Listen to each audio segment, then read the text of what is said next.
Muito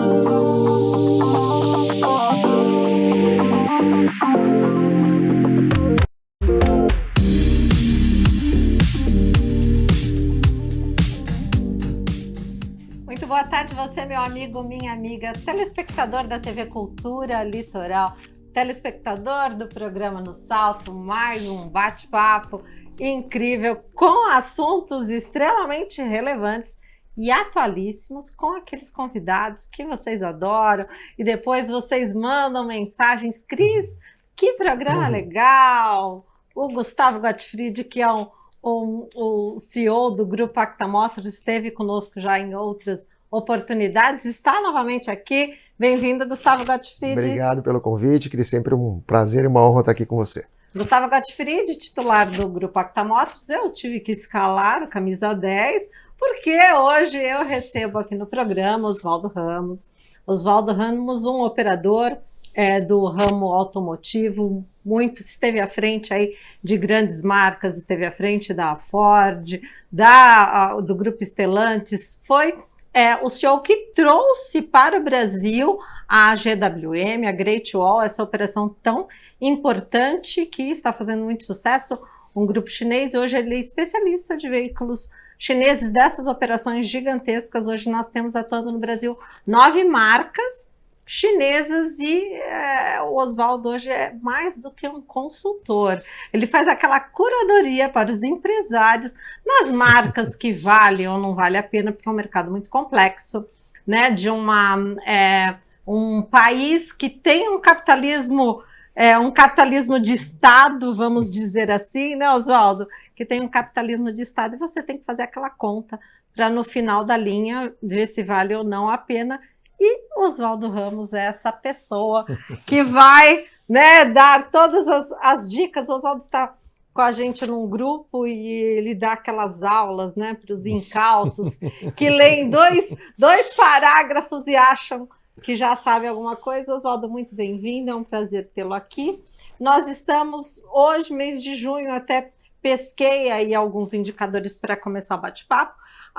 Os veículos chineses hoje somam 111 mil unidades em estoque no mês de junho. Uhum. É muito, está subindo, está descendo. Bom, primeiro agradecer o convite de vocês, é uma honra e um prazer enorme estar com vocês, porque a gente tem, todos nós juntos, né, bagagem automotiva, né? A gente conhece esse mercado, vocês são barriga no balcão, vocês conhecem o mercado também, e com vocês eu sempre aprendi muito, né? Estoque é uma coisa relativa, né? Por quanto você vende por mês, né? O número de dias que você tem de estoque. E como o governo fez uma forma planejada de incremento do imposto de importação dos carros eletrificados, né? A cada 6 meses existe um degrau de aumento de impostos, e o governo está executando de uma forma muito correta. Exatamente o plano que ele anunciou há 1 ano e meio atrás, ele está cumprindo o plano nesse segmento. Então você consegue se planejar e antecipar. Vai aumentar 5 pontos percentuais o imposto em julho, eu vou trazer mais carro em maio e junho. Então isso tudo faz parte de um planejamento. É natural que você precisa primeiro testar o mercado, ver o quanto o teu produto vai vender. Quando você tem certeza que ele está vendendo, você tem que produzir no Brasil. Não só por uma questão de não pagar o imposto de importação, mas uma questão de escala, de logística. Passa a fazer todo sentido montar o carro no Brasil. Nesse começo, essas empresas, né, no caso da BYD, a GWM, tiveram esse teste de mercado muito positivo, cada uma comprou a sua fábrica aqui no Brasil, estão acelerando para produzir as fábricas, mas enquanto isso elas vivem de um estoque de carros importados nesse meio tempo, né? Então é natural que elas se protejam, né, da alta do imposto de importação. Uma conta que você vai fazer, 5% a mais, eu vou importar 3 meses, 4 meses de estoque, o que no caixa dessas empresas não é impacto nenhum, não significa que vai ter uma avalanche de carro, uma invasão de carro. Eu acho que quando a gente olha para a China, é uma grande fábrica, né? A China é uma grande fábrica e o copo está meio cheio, o copo está meio vazio, depende do que como você interpreta. Você pode ir para a China, aquilo que nós estávamos falando nos bastidores, né? O Lúcio Lage, que é CEO do Chinalink, conta que ele leva 400, 500 empresários por trimestre, e o cara lá, ele pode inclusive comprar o maquinário inteiro e reindustrializar suas operações. Enquanto nós sofremos, né, com marcas maravilhosas, né, Gustavo? A Kia, por exemplo, ouvindo o Gandini, né, as diversidades que ele passa por conta de ter produtos teoricamente protegidos pelo governo chinês que chegam num preço... O custo né? China é muito mais baixo que o custo Coreia, que nós estamos falando aí um pouco antes do programa, né? O custo China é difícil acompanhar. Então, ou se monta uma fábrica no Brasil, ou vai ter que sofrer com essa diferença de custo de produção para competir com essas marcas entrantes, né? É aquela dúvida que a gente não sabe se todas elas vão sobreviver. Nós mesmos já sofremos com a saída de uma marca chinesa que nós representamos. A Lifan. Isso. Fomos concessionários por 6 meses dessa marca. Isso. E depois tivemos que ligar para os clientes para recomprar os carros que a marca simplesmente foi embora do país. Então a gente já sabe de marca que mal chegou já está indo embora. Então eu acho que não é só preço, né? E sim a manutenção da marca no país, a durabilidade, o pós-vendas, tudo isso aí leva em conta. Oswaldo, você que já foi para a China, eu adoro, né? Eu sou uma nerd de carteirinha, então eu fico no TikTok vendo as fábricas chinesas e a fábrica da Xiaomi, que é a concorrente da Apple no telefone, está produzindo carros numa fábrica preta, high-tech, só falta o robô dançar rock lá dentro da fábrica, que não tem pessoas. A produção é muito diferente, eles estão muito acima da gente, então, Oswaldo. Vamos entender uma coisa, né? O grande diferencial da China, existe muito mito a partir de governo, a partir de uma série de coisas, mas o grande diferencial é a escala. O mercado de 25 milhões de carros por ano é a soma dos Estados Unidos e da Europa inteira, é 10 vezes o tamanho do Brasil. O Brasil internamente consome mais carro que a Coreia, quando a gente for ver. A Coreia exporta, ela produz muito, mas como mercado interno, a China é 10 vezes o nosso tamanho. Então a escala é muito grande do que se produz. Outra coisa que eles fazem, eles comunizam demais as peças. Aqui você tem motor do padrão europeu, motor do padrão japonês, motor do padrão americano. Lá é tudo 1.5, tem o aspirado e o turbo. Então a indústria de fornecedores, os componentes de base, a escala é altíssima. E quando você vai numa fábrica como a Xiaomi, que eu tive o prazer de visitar, a gente escuta muita bobagem, né? Rede social, todo mundo fala assim, não, porque a mão de obra é escrava. Tá, você alguma vez foi para a China e viu uma fábrica, né? Eu tive 2 vezes esse ano lá na China. Em janeiro eu tive o prazer de visitar 8 fábricas, eu conheço mais de 10 fábricas na China. Um operário lá ganha, a hora que você faz a conta no cambial, mesmo como, aqui tem uns adicionais trabalhistas, o custo da hora de trabalho é similar.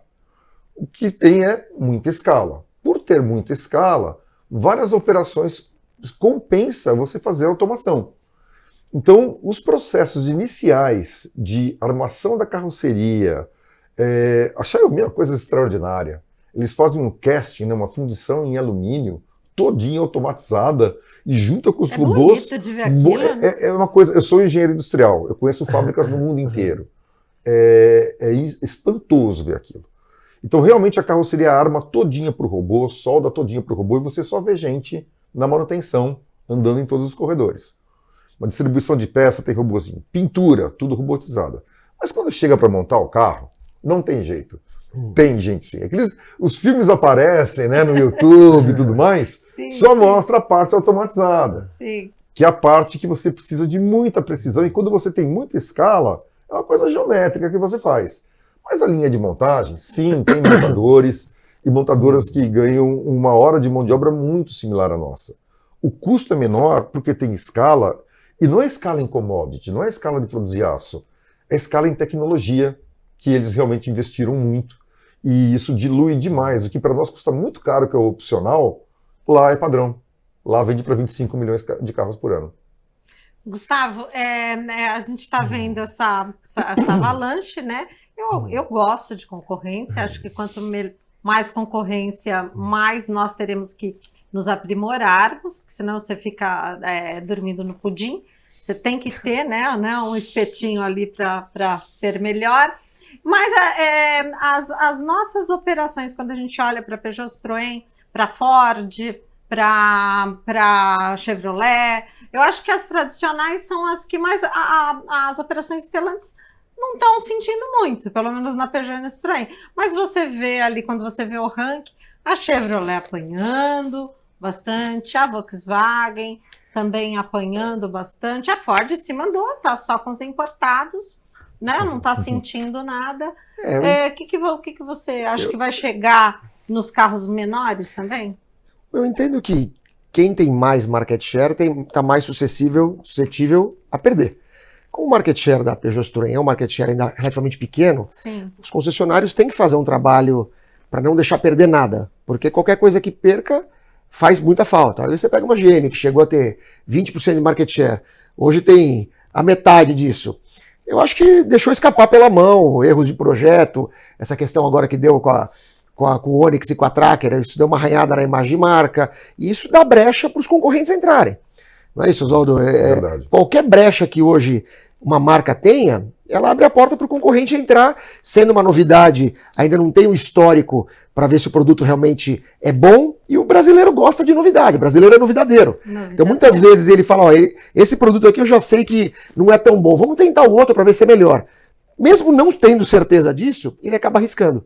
O cliente é infiel. Eu tenho um vídeo lá no meu Instagram que você vai ver. O cliente é infiel. Você está na mesa ali atendendo o cliente, tomando aquele cafezinho, ele está no Instagram te traindo, vendo alguém vender a mesma coisa que você está vendendo, olhando ali na Web Motors. Mas você estava falando que o chinês ele trabalha muito, ele tem muita tecnologia, mas na parte de marketing, na área comercial, ele não está tão avançado como os ocidentais. Como é que essa relação, Oswaldo? A gente brinca que visitando a China, a gente tem o maior número de engenheiros por habitante na China, no planeta, enquanto aqui no Brasil a gente deve ter o maior número de advogados, né? É uma complicação que a gente tem para fazer um negócio. Nada contra os advogados, pelo contrário, são super necessários. Traduzindo que é muito complexo fazer um negócio no Brasil, né? E lá foi feita uma visão empreendedora em tecnologia, por isso que eles têm um diferencial. Então, eu acho que tem alguns paradigmas que nós vamos aprender ao longo desse processo. Primeiro, nem todos os chineses são iguais. O Gustavo está certíssimo. Tem que vir muito profissional, tem que vir com pós-vendas, tem que vir para ficar, tem que vir com solidez financeira por trás. Então, realmente, tem que vir com fábrica. Quem vem aventureiro para testar o mercado numa oportunidade, numa onda, uma janela, que por 2, 3 anos o carro vai ter um diferencial tecnológico, não vai sobreviver. Então, quem é o concessionário que está nomeando, se é um concessionário que tem solidez, vocês têm nome aqui na praça. A marca que vocês vendem, vocês garantem e vocês assinam juntos. Né, foi o que aconteceu quando a marca chinesa que a gente representava foi embora.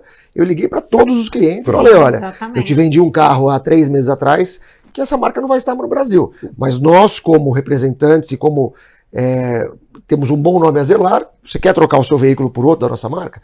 E dos veículos que a gente vendeu, 70% a gente recomprou. Eu concordo, o concessionário ele assina junto essas marcas, porque você como empresário vai fazer uma pré-triagem, vai ver se tem peça de reposição, vai ver se tem uma liderança. Um chinês, sem um brasileiro que conheça o mercado brasileiro liderando, o chinês não conhece, eles não são globais, eles não têm muitas vezes as marcas deles em outros países, não entram nos Estados Unidos, poucos estão na Europa, então eles têm uma visão muito limitada, eles estão na Ásia normalmente, né? E se você não tiver brasileiros na linha de frente, como foi o caso da GWM, como é o caso da BYD, com o Alexandre Baldi também, a Chery só acertou na mão do caô aqui no Brasil, e com concessionários de primeira linha, empresários que na região deles têm um nome e assinem, eu acho muito difícil, então, todas as marcas terem isso, eu não vejo que todas vão dar certo. Mas as marcas mais sólidas, as marcas com mais tecnologia. Por outro lado, numa pergunta que você fez, eu não vejo eles entrando no carro popular. Por quê? Exatamente nessa primeira onda que veio a Lifan, a própria Jaque. A Jaque é uma marca de veículos comerciais muito forte lá na China.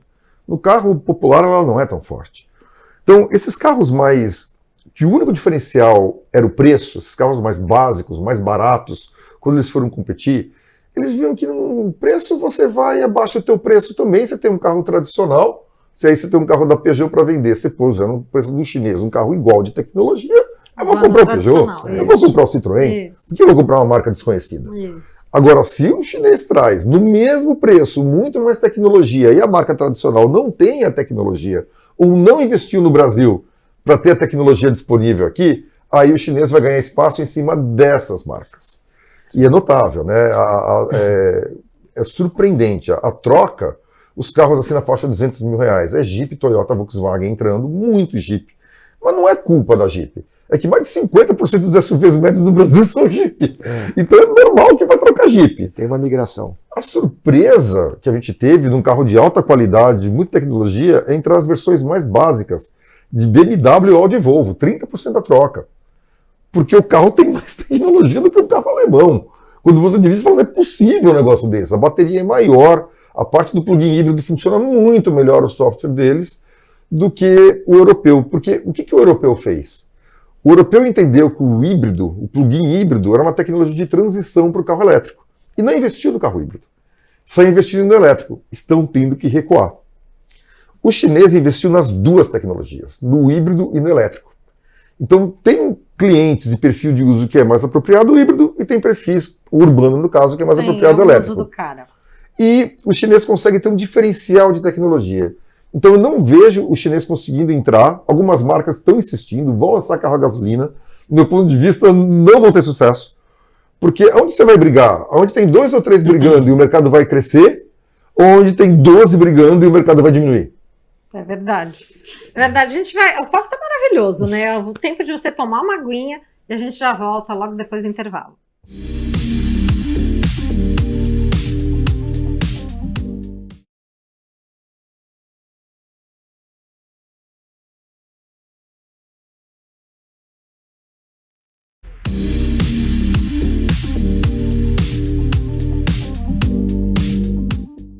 Estamos de volta, estávamos no intervalo, papo muito bom.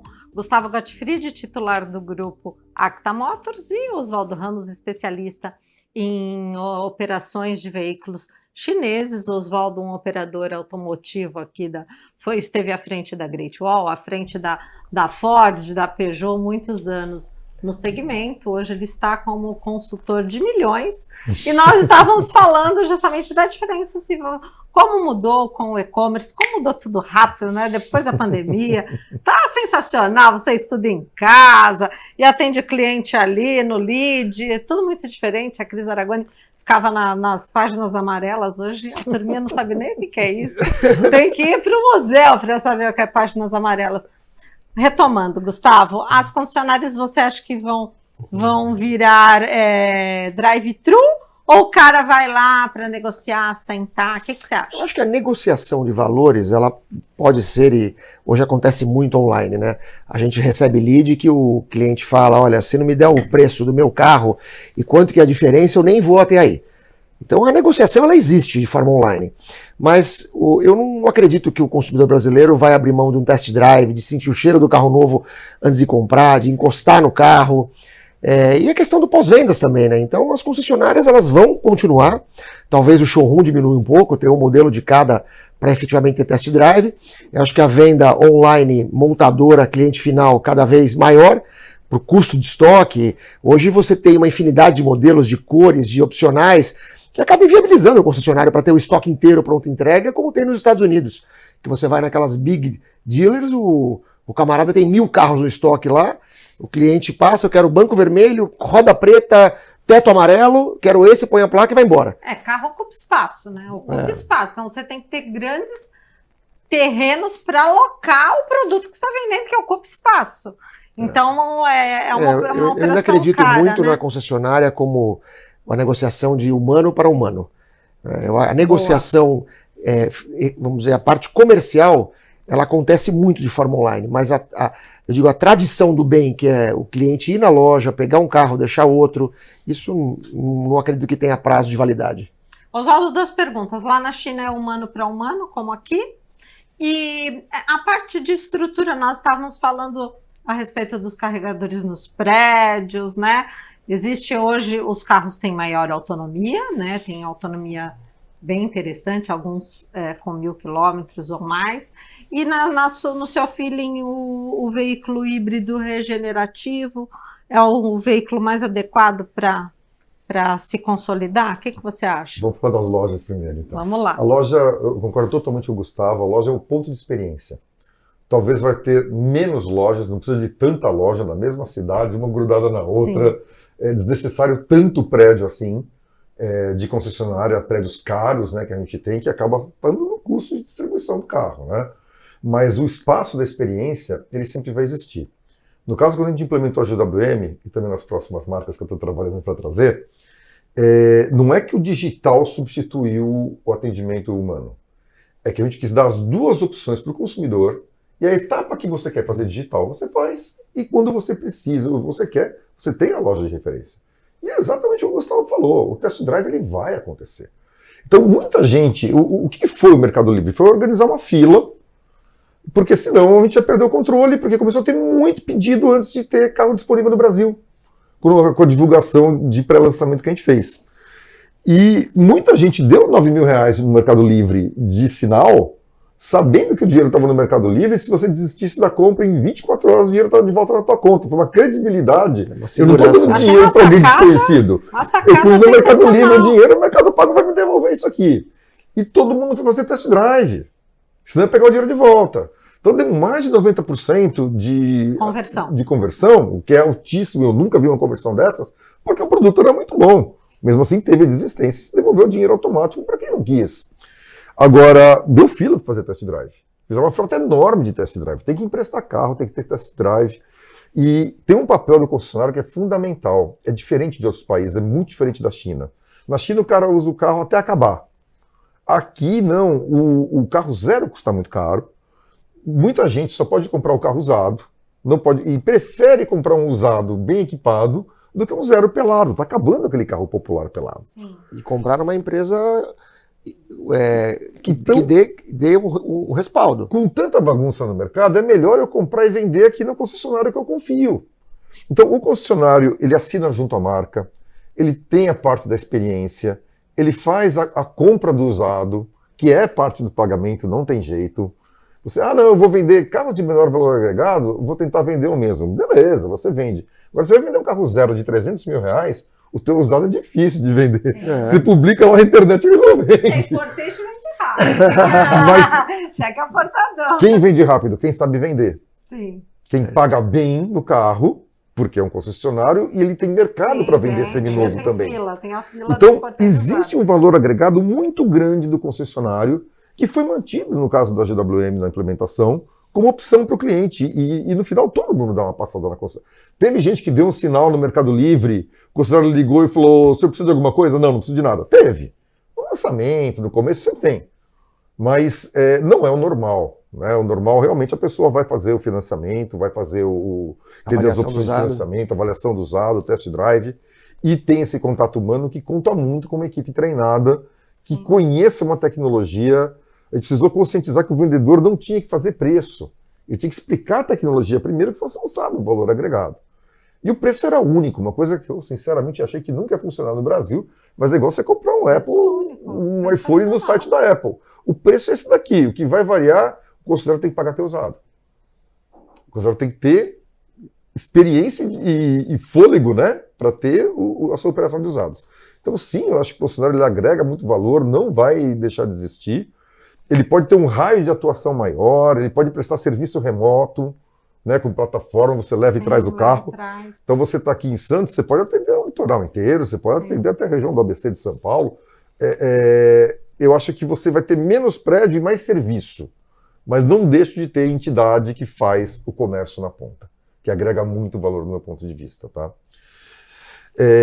Um segundo passo, falando sobre eletropostos, rede de recarga. Né? Bom, a China não é páreo para ninguém, não é comparação para ninguém, porque na China isso foi uma estratégia de um governo central que falou, eu estou vendo que a minha indústria de manufatura de carros não vai dar certo fazendo carro a gasolina barato, então nós vamos investir na próxima onda, descarbonização do planeta, eletrificação, e tanto apoiou, né, é igual um BNDES, um banco de fomento, colocou dinheiro, desde que você aplique nessa tecnologia e empregue 10 mil engenheiros.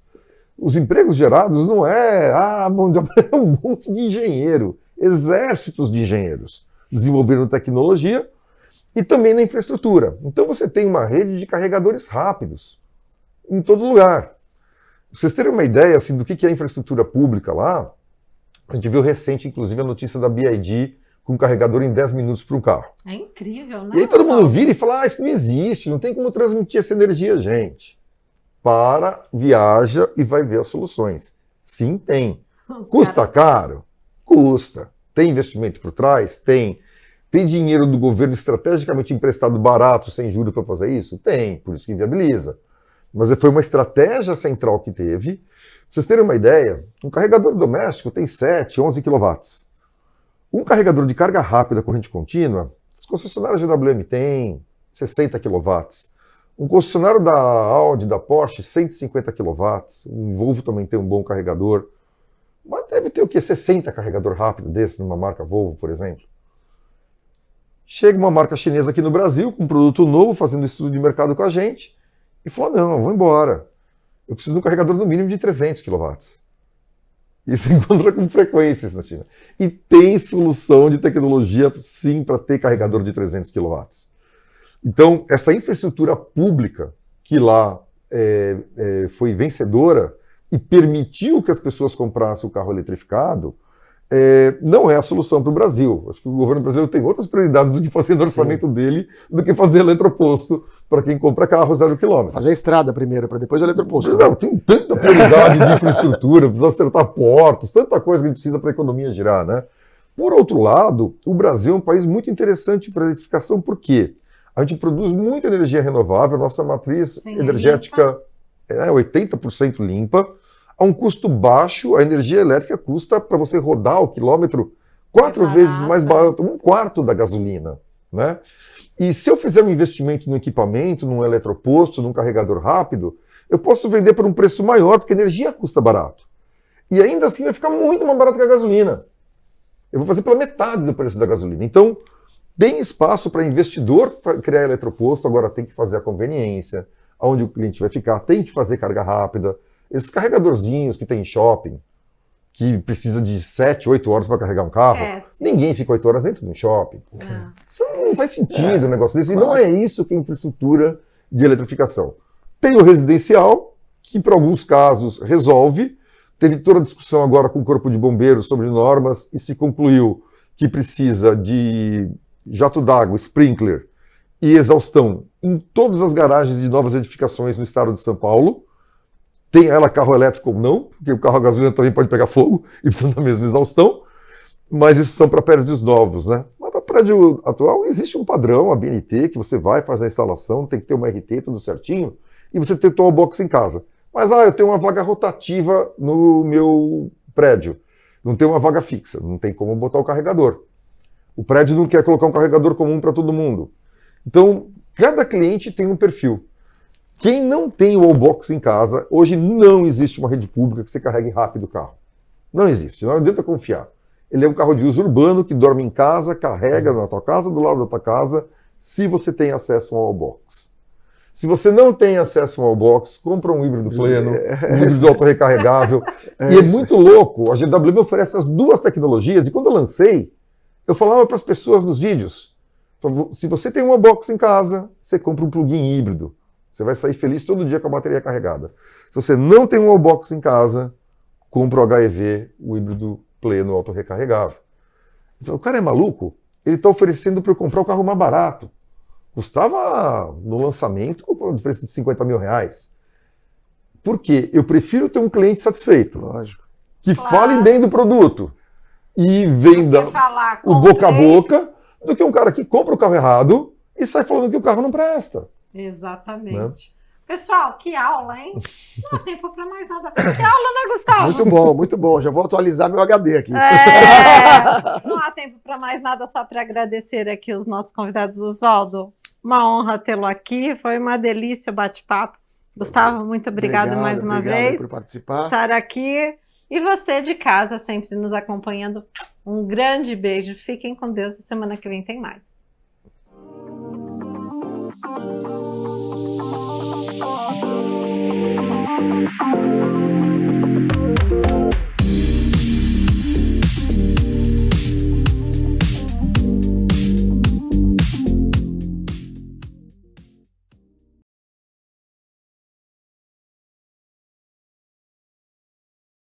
Programa No Salto.